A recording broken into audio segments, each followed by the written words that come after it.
Assalamualaikum warahmatullahi wabarakatuh. Perkenalkan, nama saya Siska Mustafa, NIM 1314233012. Di sini saya akan mempresentasikan materi tentang pelatihan dan pengembangan sumber daya manusia. Pengertian pelatihan dan pengembangan sumber daya manusia. Pelatihan adalah serangkaian aktivitas yang disusun secara terarah untuk meningkatkan keterampilan, pengalaman, keahlian, penambahan pengetahuan, serta perubahan sikap seorang individu. Sementara itu, pengembangan adalah konsekuensi dari hasil pendidikan, dan pelatihan yang diartikan sebagai penyiapan individu untuk memikul tanggung jawab, memperbaiki dan meningkatkan pengetahuan, kemampuan sikap, dan sifat-sifat pribadi. Tujuan dan manfaat pelatihan dan pengembangan sumber daya manusia. Tujuan pelatihan yang pertama untuk meningkatkan keterampilan para karyawan sesuai dengan perubahan teknologi. Yang kedua untuk meningkatkan produktivitas kerja organisasi. Yang ketiga memberi wawasan kepada para karyawan untuk lebih mengenal organisasinya dan meningkatkan kemampuan peserta latihan mengerjakan tugasnya yang sekarang.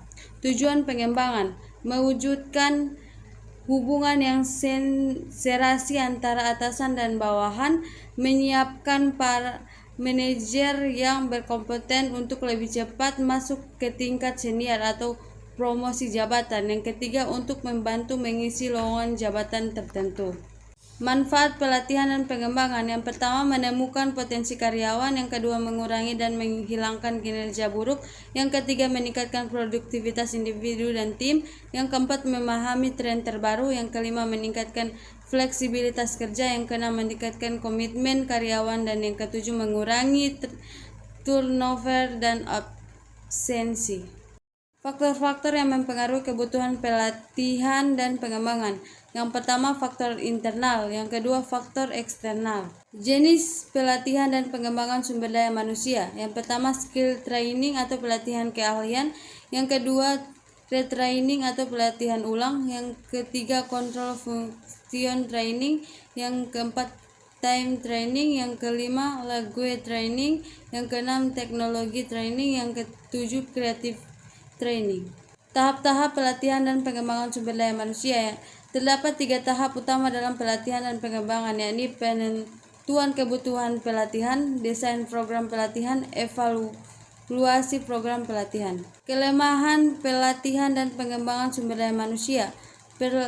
Pelatihan dan pengembangan dianggap sebagai obat untuk semua penyakit organisasional.